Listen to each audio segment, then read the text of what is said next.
So hopefully I can give you some idea about what we mean by the term modern money and why modern money theory exists. That term was sort of given to the group of scholars that we work with, the economists who put these ideas together, many of which many other economists have thought about, engaged with, or even adopted to some degree. But the package of ideas and the way that they're all put together is what we understand modern money theory to be. The word modern money is actually also a quote from Keynes in his treatise on money, where he says that the state comes first as the authority of law that enforces contracts, but not only enforces contracts, enforces what things can be used to pay contracts. And that has been true of all modern states for the last 4,000 years. So by the word modern, we're not meaning that the 20th century. I'll leave my other colleague to speak about contemporary policy issues in more detail, but by the word modern there, we're talking about large, advanced societies that have complicated governance institutions beyond face-to-face contact. So there could be different monies that existed in smaller hunter-gatherer societies or that exist in other forms of social organization throughout history. This isn't some general theory of all money everywhere. It's a theory of a particular kind of money that happens to be the one that's been most relevant to contemporary politics and society for maybe the last 4,000 years. So I'll start a little bit back there and explain why we think these ideas are relevant to the way that we think about money today. So the first starting point, I would say, is that we start with something that isn't money. We start with the idea of debts, of relationships that we owe each other. And not debts that we would think about like the debt that we owe to a bank, but the idea of a debt like, I owe you one, like a favor, or like some sort of obligation. And for a lot of human history, those kinds of debts existed between people who either knew each other or who existed in a community where people knew each other. And so in that space, you don't need to have the same kind of precision or the same kind of objectivity about what the debt is. If I do my sister a favor, I don't need to keep exact track of what that favor is because we're in an ongoing relationship over time that we will do each other favors, and over time we can get an idea of whether we are being fair to each other. What you see at that critical moment when we start to move into larger forms of social organization is that those kinds of relationships start to become insufficient to keep society together. So you start to see situations where people from different tribes or clans or families have fights with each other that need to be settled at that moment in time, because otherwise those groups might end up going to war or fighting each other, or that might not get resolved in a way that is going to keep that community together until they come back around again, maybe for the next big festival or the next big group religious ceremony. And so what emerges in those communities is ways to resolve disputes. If you think about the classic biblical story, Solomon is sitting there and two people come with a baby, or if you look at in the Old Testament, all the different numbers that they have for how much you have to pay if you steal someone's goat, or if you covet somebody's spouse or something. All of these different numbers in that place are a way of having an authority work out how to resolve disputes between people without bloodshed and without war. So we start from that point of view, and in that place we can think of the government as being a religious authority, a shaman, a church, not just the kind of modern, secular, Westphalian, democratic governmental state that we think of today, but any form of authority that exists to keep a community together. So the question of what happens when we take that personal relationship, give it a number, and then turn that number into something that we can compare to other people's numbers. So if I did you a favor, now I can say I did you precisely 3 units worth of a favor, which means that if you do somebody else precisely 3 units of a favor, maybe those things can cancel each other out. Maybe that person now owes me. In the past, I can't tell my sister to tell somebody else that they have to pay me back or that I have to pay them back. It was a relationship with that person. But now it becomes a relationship to the instrument, to the debt itself. And that is the critical moment where we start to move from interpersonal, informal relations to formal debt relations. And once we're there, then we start to get into the conversation about modern money. And what we would start from is the idea that whoever is in the place of responsibility to work out what those prices are is in the position to set up the currency system. What I mean by that is, if somebody comes to you and says, I've done something bad, or that person has done something bad to me, if you're in the position where you can say, okay, stealing a cow is 3 times as bad as stealing a chicken, or killing their eldest child is 3 times as bad as killing their youngest child, then you're in a position to start creating a relationship of value between different activities. What we then see today, fast forward, is that becomes the unit of account. We don't think of money as something where the way that we count it is political, because most of us don't think of numbers that way. 1, 2, 3, 4. It just follows logically. But the idea that a car is worth 5,000 times how much you paid for breakfast, that relationship doesn't follow logically like counting from 1 to 10. That relationship is only because the way that we've set up the economy and the price system puts those things into relationship with each other. So if you think about how much time and energy you put into making sure that you don't pay $1 extra for a bottle of milk, and then you think about how much time and energy you put into making sure that you didn't get cheated out of $1,000 on your car, we don't put 1,000 times as much energy into that latter one. We think of them as different places or different experiences, even if they use the same numbers underneath. And who comes up with that number system is where we start our story of who is in charge of creating money. So in this context, we could talk about kings and priests, but throughout history, there have been different entities that compete for that authority. In certain times in Europe, there were multiple overlapping governance authorities trying to claim that they were the most important or that their authority was the final authority on a particular issue. Nowadays, the sort of modern state does that role, but in the past, we didn't have the same kind of consistency which enabled us to see how these things interacted more clearly. Once we get to that idea, we can think of the fact that there's a difference between the number system and the actual things, the units that get filled into that number system. So anyone in this room can create an IOU in euros. You don't need to be the ECB to do that. There is a difference between the ECB being able to set up the euro as a unit of account and any person in this room being able to create an instrument denominated in euros which could circulate in some form of money or financial instrument. So from my point of view as a lawyer, we can think of that as a debt, but we can also think of the word debt there quite expansively. So we have taxes, which is a very obvious example where there's an authority that puts an obligation on you that you have to pay. But we can also think of things like a fee or a fine or a parking ticket, or even the idea of getting insurance because you're worried that maybe one day someone will do something on your land or hit your car, and then you'll have to pay money at that point.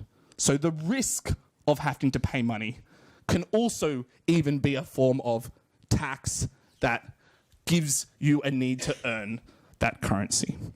So where we start from, to use a slogan, is taxes drive the value of a currency. And what we mean by that is anybody in this room may or may not find Bitcoin or Ripple or Ethereum an interesting idea, but you don't have a choice to use the national currency to pay your taxes, because that's not something that you have the discretion, that's something the authority has the discretion over. So when you are forced to use a certain currency for part of your life, that currency is going to have a value that it otherwise wouldn't. And looking at history, our claim is that throughout most of history, when you have a stable government or authority that can impose a tax like that, their unit of account, their instrument, their money becomes the most money in that space. We could all issue money in this room, but chances are most of us are still going to want to earn chrono euro or something at the end of the day. So anyone can create money. The challenge is to get it accepted. And when it comes to state money, the state has a set of tools to ensure that its money will be accepted that the rest of us don't have. If you're in the mafia, maybe you can put a gun to people's head and make them earn your mafia dollars or something, but most of us aren't going to go there, at least so explicitly, anytime soon. When we think about that, we immediately get to a point where money itself is not just a piece of metal. It's not just the most easy technology to do something that we could have done without money. Because I can trade you cows and chickens, but without a unit of account, I don't know how that matches to the car market or anything else, or the housing market or something. So the unit of account is so much bigger than any individual trade or any individual relationship that we can't say that money is just barter done better, or barter done with some more advanced technology and maybe a nice mobile phone app. Instead, money has to be something that is a whole system that individual money units exist inside of. And so when we look at it from that point of view, the idea that we can define money solely in terms of what a particular monetary instrument is doing, in terms of being a medium of exchange or a means of settlement or a store of value, all of those words that you might have heard in your undergraduate Econ 101 class, if we define money only functionally, we kind of miss the point. We kind of miss the forest for the trees. And when we think about what the purpose of money is, we go so far beyond the idea that money is just a way for you and I to get along. Because if there's a story about you and I getting along, there's no authority. There's no state. There's no one who's creating the unit of account. That's where we need to start our story. And so if we think of taxes driving money, another way that we can think of that is, when the government creates money, why is it trying to do that? If I already have all of the Rohan dollars that ever existed, why am I trying to get it back from you in taxes? I don't need to give you the Rohan dollars and get them back again so that I can spend them. I already had an infinity sign next to the amount of Rohan dollars I had.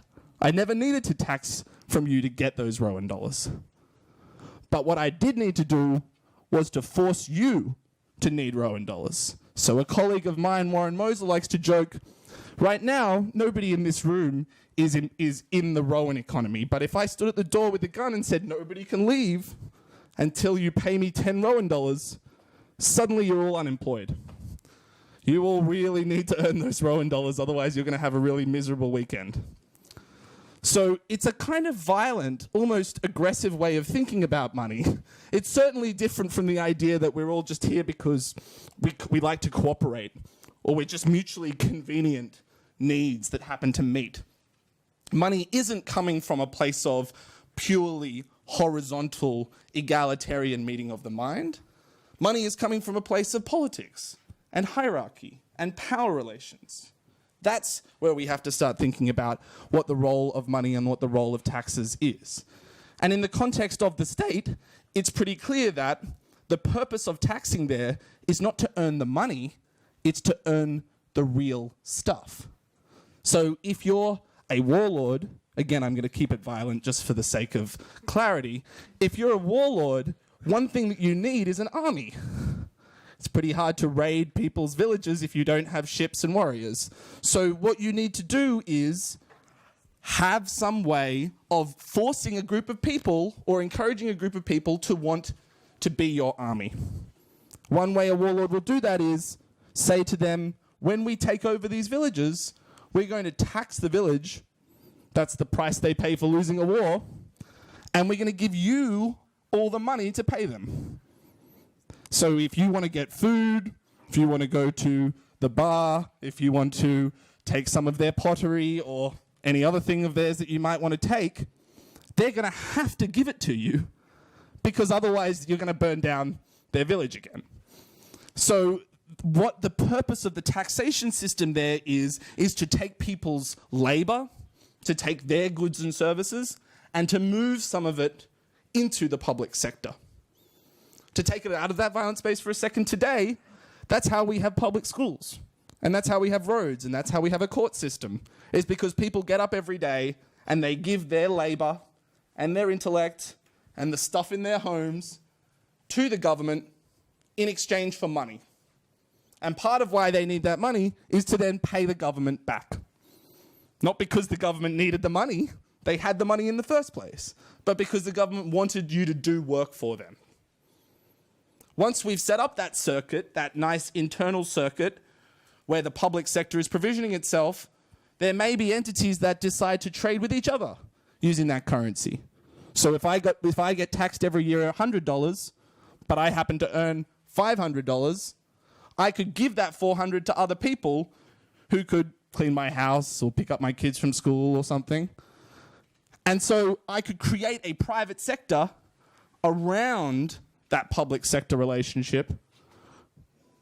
But again, the value still is driven by that underlying tax value. So one insight that comes from this point of view, again, to sort of bring it down to a slogan, is that unemployment is a monetary phenomenon. What I mean by that is there is no fish in the ocean that wakes up every day worried that it's unemployed.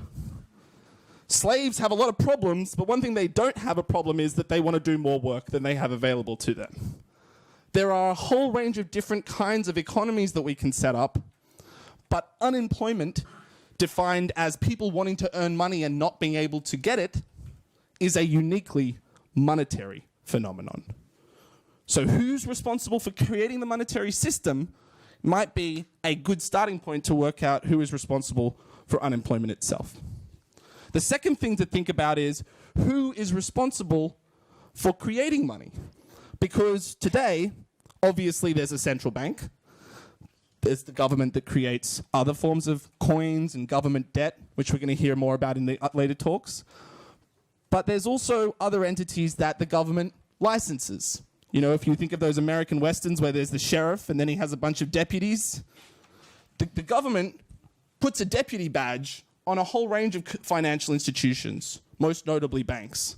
And they go out and engage in activities that resemble money creation as deputies of the government. Their position exists only because of that responsibility that's given to them. And when we think about from a public policy point of view, one of the points of the goals of an issuer of a currency is to issue that currency.